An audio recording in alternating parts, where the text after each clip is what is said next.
Hey guys, it is Sonia. Welcome to our very first Tarot Talk. So I did a video a couple days ago. I think it was over the weekend, and was opening a deck and asked you guys because I love to talk tarot. And at first, it did not come easy. So tell me if you're somebody as well. And I shared that I love to talk tarot to the point that, yeah, if you guys want to do some chats and I can be helpful to you in your on your tarot path, let me know. And I heard from a bunch of you guys. I appreciate that. I think we live in a world where like people kind of stand back and they watch anymore on social media and they don't necessarily voice or interact. So I thought, you know what, we'll see. I'll put the call out. And if anybody's interested in doing some tarot talks, if that would be helpful, I am a trained tarot master. I love tarot. It was one of the very first things in this world that I was drawn to. And I love my tarot deck to this day. But to say that where I started to where I am now, I did a lot of self study. Then I went on to get certified as a tarot master because I really, really wanted to learn it. And the more I learned about tarot, the more I realized, wow, what an amazing tool if you actually know how to use it. But if you don't know the deeper parts of it, sometimes you pick up a deck and you're like, what am I supposed to do with this? Like, I am not connecting with this. Like, what is this? This is a number three and three eyeballs. Like, what does that even mean? Right? Because tarot is beautiful for guidance, for self reflection. It's an amazing, yeah, tool, a friend to work with on the day to day. So, um, tarot reading is a style, a type of divination, which means to divine, to talk with the divine, the greater source, higher spirit, universe, however you want to, use your own words that feels comfortable for you. So yeah, so getting to know how to use it is really, really important. But I'm going to show you something that I learned along the way that was like a huge breakthrough for me, and I hope it helps somebody else. So I did a lot of self-study when I started my journey and a journal, but my journey into this world, and just kind of started feeling out different parts of it. So always love the tarot. I did self-study. I went on to get certified as a tarot master. I learned a ton. And I also got to study with Lori Cabot, who is the official witch of Salem. So I put time to study because Lori is 92 years old. Tell me if you know who I'm speaking of. If you're in this world, you probably do. And so it was a beautiful thing to also learn from her. And so I just feel like I have a lot in my brain that I've learned from different sources. I read a lot of books, like I said, but when I started, it was something I was really, really drawn to. I remember I first went into a metaphysical store and I was like, the wall of the tarot was what was like, I was drawn to all the other things, but I just stood there and I just looked at all the covers and turned them over and just like looked at all the pictures. And, I got my very first deck, but I wish I could say that I picked it up. I was immediately drawn to it. Like I loved all the art that was into it. Like it was my vibe for sure. But I wanted to like, I'd have to read the guidebook. And then, a tarot is a 78 card set system. So you're like, well, how am I going to remember 78 cards? And those guidebooks have like usually typically 2 pages to each card. So you look at it and you go, there is no way. Like there is no way I'm going to be able to remember the one that I looked at yesterday. And then when you're taking a moment to get quiet and you're really listening, then you're like, am I like deciphering the right things from here? Because I don't even know if I trust myself, right? Like, is this correct? So it's been a long time studying on the self side and then on the academic side. And I can tell you what the biggest mistake is in tarot that I feel. And as an owner of a metaphysical shop, and talking to people on the daily, and this is my advice that I always give people who come to me and they say, Sonia, where should I start? Okay. So you might have a million gazillion decks. I do as well. And I love all my decks. And I try different ones out, right? And I get to actually experience a lot of ones because of the place of where I sit, being able to see all the gamut of the tarot decks. But I think that there's something that's being missed. And so I pulled out a few cards today. So this is going to be episode 1 of tarot. If you are looking to just really connect with your cards, get a greater understanding, and just a greater understanding of why you may not be connecting with your cards as strong as you wish you would. In fact, it's not you. It's just that you need to learn how to, I don't know, read. You need to learn how to like print before you can write, and you need to learn all the different the words before you can sing, right? So there are decks that make you sing, and you look at them and you're like, oh my gosh, these are so beautiful. Keep them in your stash because you're drawn to them, but you just might need to go back way further, like a century before. Yes, a century before, like back in the early 1900s. And then it will all make sense to you. And it's when you have the base knowledge that you're able to look at all these other futuristic ones that kind of came after that point. And you have to realize as well that when tarot decks come out, a lot of times now you'll see them where they team up with people who just are beautiful artists. But that doesn't necessarily mean that the people who are putting together the tarot deck has a deep knowledge of the tarot system, divining system itself, and all the wisdom that were packed in the earlier cards, or that they may even see it or think it's important to bring it over. So therefore, you might end up staring into the eyeballs of a card of like, what the heck does this even mean? Okay. So I'm going to give you a couple examples, and tell me how you're feeling as well. Let me know how you're doing. Are you somebody who loves tarot?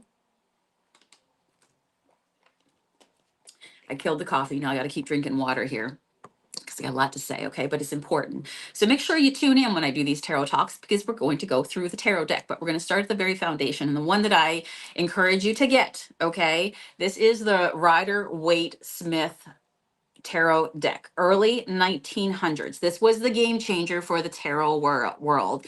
This is significant in the world of tarot because everything that came after it usually is a nod to it, because it came on the scene and it like just it's been influential ever since, but to varying degrees when you actually pick up a deck, and this is where you might be missing. So the actual creator of this deck, it required 3 people to make it happen, okay? The one member, actually 2 members, were members of the secret society, the Golden Dawn. They had a deep thirst for esoteric, deep knowledge of alchemy and ceremonial magic and all the big, deep things. And one of the members of the Golden Dawn, he got to a point in his life and he said, you know, all this stuff, I've been studying deep mysticism for so long. And, you know, here I'm at this point of my life that if I do not pass it on to the general public out in some way, they may never see it.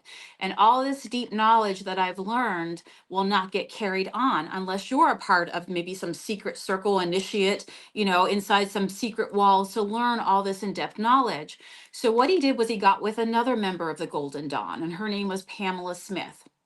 And she was a beautiful artist, also a member as well, and they got together. So one had the idea and brought all the fundamentals and the wisdom. One put it together visually, and that was groundbreaking, because when these cards came out in the early 1900s, well, there was the full deck was not even illustrated like this one before. It was only like you would see illustrations on the major arcana, the 22 cards, the big cards that you always see, like the strength ones, the chariot ones, the devil, all those, the big archetypes of energy, and the pip cards, the court cards, the smaller cards, that they would not even have any illustration. So this was groundbreaking in so many ways.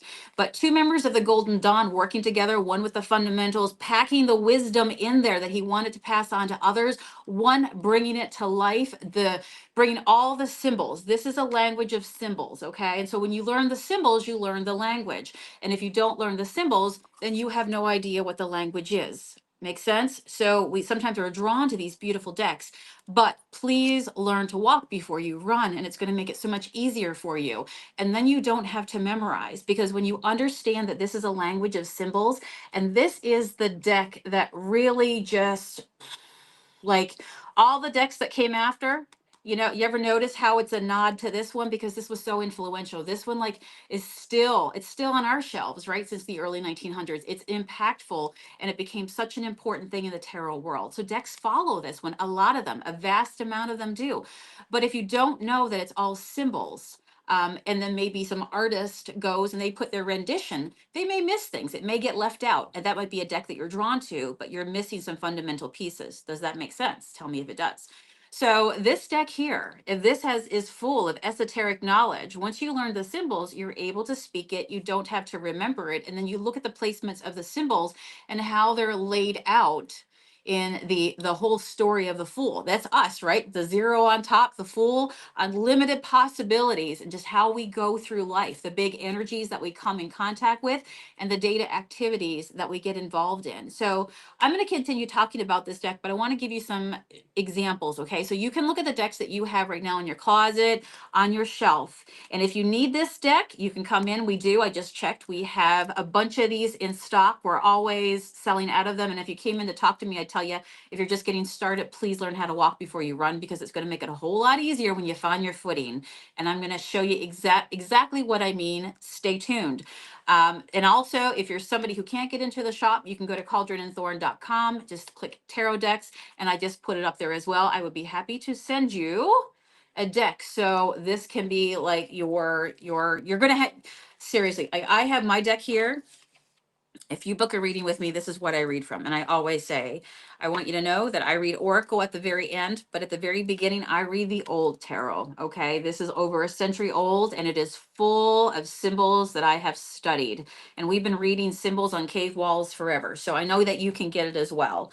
But it's important to understand them. So in here, there's so many different symbols, even like when it comes to, for example, astrology, or, you learn color magic. Maybe you do magic with candles, and like green means abundance, and red. Whew, well, if I see a tarot card and you've got a lot of red wrapped around your head, I know that you are passionately thinking about something, right? So when you learn all those things, and the zodiac, so in here, we know Leo, right? When you think of Leo, you think of confidence. Whew, when a lion walks in the room with its big mane, you are going to see it and you're going to acknowledge it, right? That is strength and courage, and it is seen. It is a beautiful, beautiful lion. There's lion energy in here. And once you know that, you're able to connect it. If you're somebody who's an Aries, you think of the ram. There's actually thrones in here that have rams on the sides of them. Did you ever see them before? And so the rams, right? The fiery energy of the Aries, the fire sign. That's going to be, so when you see that on a card, whoo, all right, go forward, pursue, right? Go after what it is, set your boundaries around what it is that you want. You'll see goats in here, goats on the arms of the thrones, okay? There's a nod to the Capricorn, right? The goat that just goes straight up the wall, works hard and stays focused. So when you see all these and you understand how they all come together, and the colors and the planetary associations and the artwork, then you have a story, and it's going to be easier to do your spreads when you lay them all out. Okay. So keep following, because I'm going to talk about the symbolism. It's going to be a lot. So pretty much every day I'm going to pop on live, pretty much every day or every second day. Okay. So count on it. Come back to look here for the next session. But today is a session on understanding that if you can't understand your deck, that's okay. You can, but you've just got to do a little learning at the front end. So let me show you for an example. Let's just find something. I don't even know what this one is. Okay, I'm guessing it's a pentacle because it's round. So the Ace of Wands, that's an ace as well, right? So this is an ace right here as an example. This is an Ace of Wands, still a new beginning, right? So if you're going to look in the background and an Ace of Wands comes into your world, woo, all right, there's your magic wand, my friend. Do whatever you want. Wield that energy, that passion, whatever it is that lights you up. We see a broken down castle in the background. Well, that means that there's just new energy coming. Old ways are crumbling. And that wand, that's in the back. That's like what the stuff you had before. And this is the new stuff coming into your life. So if I didn't tell you about that part right there, you would never find it on this card. I'm sure there's an Ace of Swords here somewhere in this particular deck. If I could find it, like here's another ace. But the imagery is gone, right? Like it's missing. So here's another example. All right, this is another one from another deck, and this is called the Nine of Swords. So this is one, nobody wants to see this come up in their actual tarot reading. Like, oh no, that's horrible. Like this guy does not look happy. Well, he doesn't. And I think that's another reason why, that this deck here, we move on to the television shows and, the artist decks of somebody that we love. I do too. I love it. But I had to learn this first. It's because sometimes the imagery can be very, very jarring, right? But it's because maybe you just need to gain a deeper, a higher understanding of it. So this deck, which is foundational, it's like going to elementary school, right? You see the big performing decks, but let's say you're in senior high and you're on stage and you're singing and you're performing on stage. Well, you had to go to elementary school first. Otherwise, you're not even going to know the words in the songs and what they actually mean. So it's so important. So if anything, I'm just going to tell you, say it again, come in and grab yourself one of these, the decks, right? The early 1900s. So as an example, let's talk about it because it is scary, right? You're like, oh gosh, this guy, I've seen this one and I do not like it when it comes up in my readings. We've got a person here, a figure in bed. I'm going to show you a couple things. And the swords, okay? The swords. Now, number one, they've got their eyes covered. If they only open their eyes, they'd be able to see, kind of take a look at the surroundings around them. So number one, universe says to you, open your eyes, friend. It's not as bad as you think it is, okay? Like if you look down here at the base of the bed, you see two people fighting. And that is the imagery of inside of us, how we fight internally, right? We sabotage ourselves deeply inside and we have all this mental anguish. But if we opened our eyes, we would be able to see that a lot of the torture, a lot of the pain that we cause ourselves is in our mind and it can't hurt us. Maybe that it happened in the past. It's not here now, right? We take the important things and we leave the rest. There's no reason that we continuously have to live with swords, which, that's about our mind, our logical, our thinking, right there, new thinking. But these swords, they don't even have tips on them. So how are they going to hurt you? So this card says to you, like, stop overthinking, stop keeping yourself up late at night with the anxiety that you have and self-sabotaging yourself. If you only opened your eyes, you would see that it might be dark and it's nighttime, but the sun always comes up tomorrow. And right now you are blanketed. You have this beautiful comforter blanket in front of you that you don't even see. And that is the universe right here with a blanket of security. And if you took a look at your blanket, you'd see all the zodiac signs. I kid you not. Did you ever look into this deck and see the zodiac signs? And you see the red roses, which is all about blooming and things growing. The universe right here, it has your back. It's there. It's security for you. If you choose to see it and you open your eyes, take your hands off your eyes, because if you don't, you're just going to stay in this place. Not that scary, right? That's just some good advice. Take a deep breath. Take a deep breath and move forward. Now, if I looked at another deck that I have here that might be the same one, a newer one, let me see if I can find it. Okay, so here's another one. I don't even want to know what the Nine of Swords is in that other deck of just this. Like, what is that, right? Eyeballs and symbols. Great if you know it, because then you can bring it forward, but you got to know it, right? So here's that same Nine of Swords here, and this is a deck that I love. But I know that from somebody who is a tarot master and has studied the symbols that it's missing in the newer ones, right? So this is what we want to bring forward right here. So this is the Nine of Swords here. And this is indicated in a different sort of way. So you don't see all the things that I just told you about here. You don't see there's a lot of hope in this card. But what you don't see is you see the swords and they have points on them. Nope, the original one, the wisdom was that, you know what? It can't hurt you anymore. Let it go. That's just in your mind. Let it go. Here, the swords have points. That's important to me because that's an important aspect and learning point of this card, right? So you don't have the zodiac blanket over you. You don't have that covering of universal support over you. Again, I think that's an important point. I would want to see that on my card. Would you not? Tell me what you think. Did you ever notice that before? Okay. So let's do another one because every card is like this. I could just sit here all day and go through 78 cards, and I'm going to go through all the cards. So if you truly want to learn tarot and you want to learn the hidden knowledge that was instilled in them, remember this deck is it's like I'm just trying to think. It's a visual book of symbols of decades of esoteric knowledge. Okay, it's the big things that move us forward, and that's why when you do tarot with this deck, in your mind you can think through things, but it's the whole saying, if you can't see the forest for the trees.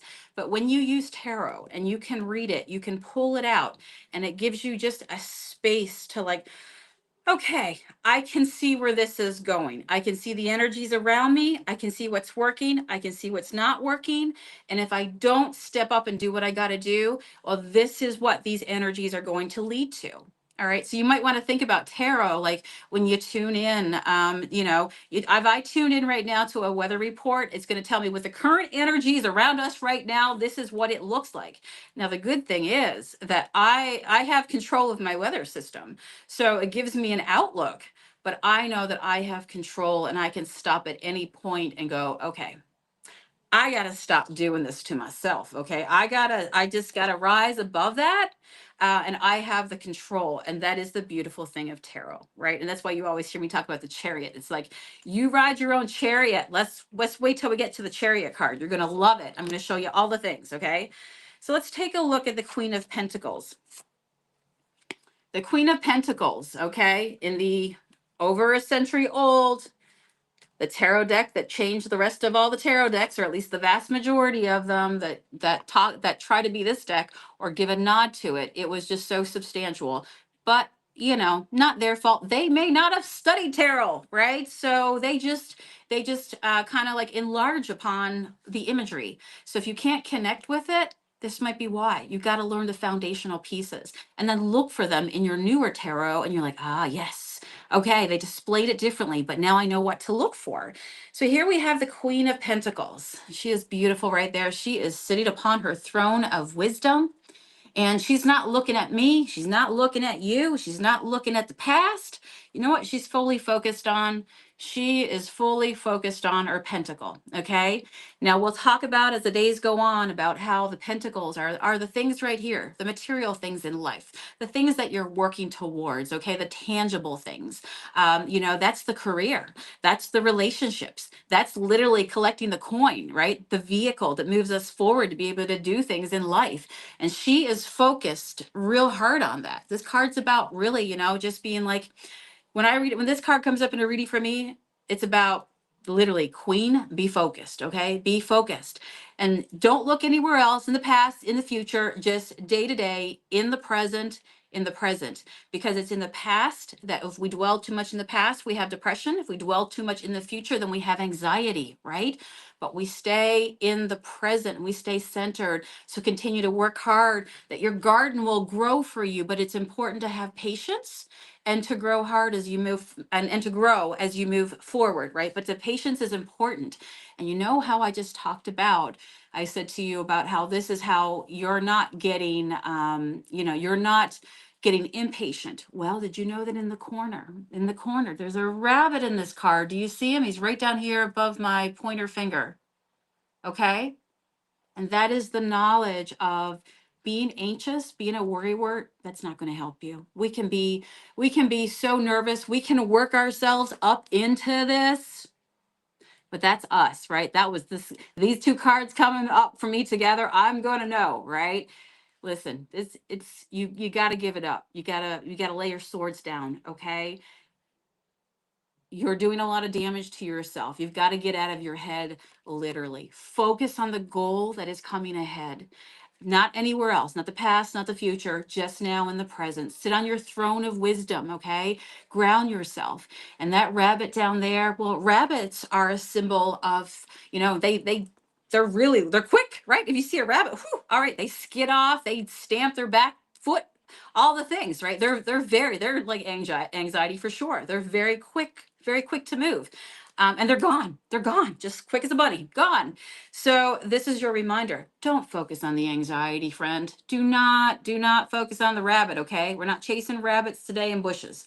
What we're doing is we're patiently watching our garden fill in, and we're not getting tempted to be this way. We're getting out of our head and we're just doing the work that we have to do. So those were just a couple cards that I wanted to show you. So yes, if you are having trouble, like I'm just looking at cards that are coming out of the deck here now, and this is the Empress. Friends, the Empress. If I were to pull the Empress out of this deck, She sits literally, that's Venus energy. That is love energy. She sits with the sword, with the shield below her on her side with a Venus symbol, and her shield is in a heart. And it is all about love, right? And loving yourself. And just, what have you been neglecting lately in your garden, friend? What do you need to turn into? I don't get that. If I were to pull out the Empress card and talk about 3 or 4 things right now off the top of my head, that would lead you down that path, you wouldn't find it on these cards. So that's my talk for today. Is that if you're confused by tarot and you're not sure, you know what? The cards are fine, but you need to learn some back knowledge before you step into it. And then, you're going to be able to read it. And then when you see those things, like we just talked about those things, you're probably going to remember that now, right? And we go through 78 of these cards. When they come up and they come together, they really paint a story. They paint a story. Get it out of your head, friends. Stay focused. You got this. Stop overthinking it. Do you see how I got that? So you can do different spreads. I do various spreads depending on what I'm doing. But yeah, I hope that this was very helpful. Tell me if you learned something today, because I'm going to come. I started to say at the beginning how we live in a world where just a lot of people, for good reason, they stay in the back and they watch when on social media. We're not as interactive anymore, right? For various reasons, but I would love it. Just know that this is a place where I would love to hear from you guys. Tell me if this was helpful, if maybe you had a breakthrough today, if there was something that you didn't consider or that you now will look into. I'm here at the shop if you want to talk as well. If you want a deck, come in and get one, or get one online. I'll ship it out to you. But yeah, it doesn't have to be that hard. And tarot is so fun. I am still learning. There is so much knowledge decoded in these cards that it is absolutely wild. So I'd be curious to see what the devil card looks like in this one deck here. We can compare. But this is the devil in the Rider-Waite Smith, right? And you know what? The devil card comes up and we're like, oh my gosh, horrible card. No, it's not. The devil comes out before your biggest breakthrough. It's going to be fine. And you know what? Those chains that are around your neck, maybe I should cover here because you know how social media can be. So the 2 figures in the front, right? You see the chains around their neck. Well, all you got to do is be like, okay, whatever you thought that you couldn't do, let me tell you, you can lift those chains off above your neck and you can be free. Again, that is something that you tell yourself. That is something that you do to self-sabotage yourself. You're thinking small. Get away, move away. You are in full control. But if I were to look at this and try to find the devil card, curious to see in this particular deck what it would come out looking like. If I could even identify it. So tell me if you're somebody who loves tarot, you're drawn to it, you just want to get better at it. I started to say, please leave me comments below. I'll answer questions and look for your comments with questions. Oh my gosh. Okay, I didn't even see what this one was before I pulled it out. Wow. Wow. But yeah, please leave a comment below, because I would not be doing this series unless if it weren't for the people who spoke up and said, yes, please teach us tarot. I would love to know more. And that told me, okay, there's people out there that have spoken. And if there's some people that spoke, then there's probably a greater amount behind them that would like to learn as well. So please leave me any questions, comments, and if you love the series. All right, so we talked about the devil, right? We're going to cover the parts down here. This is the devil card. You remember it. This is the devil card in this particular deck. Are you seeing the chains? Are you able to break free? Is there anything keeping you down there? Where's the symbolism? It's gone. It's gone. All right, and I rest my case. All right, friends, I'll see you tomorrow. Who knows what we'll get into? Something tarot. I'll tell you something else that you need to know that's going to be groundbreaking to help you read for yourself and then also be able to read for others. So tell me if you're somebody who as well would love to have a tarot reading service business. I do offer it here at the shop and I love it. I love spending time with people and helping them really just use this as a self-reflective tool and to be really able to have their own personal breakthroughs. So tell me what you want to do. Read personal, read for others, a little bit of both. And if you are genuinely interested in learning more about the deeper wisdom behind the over a century old tarot that changed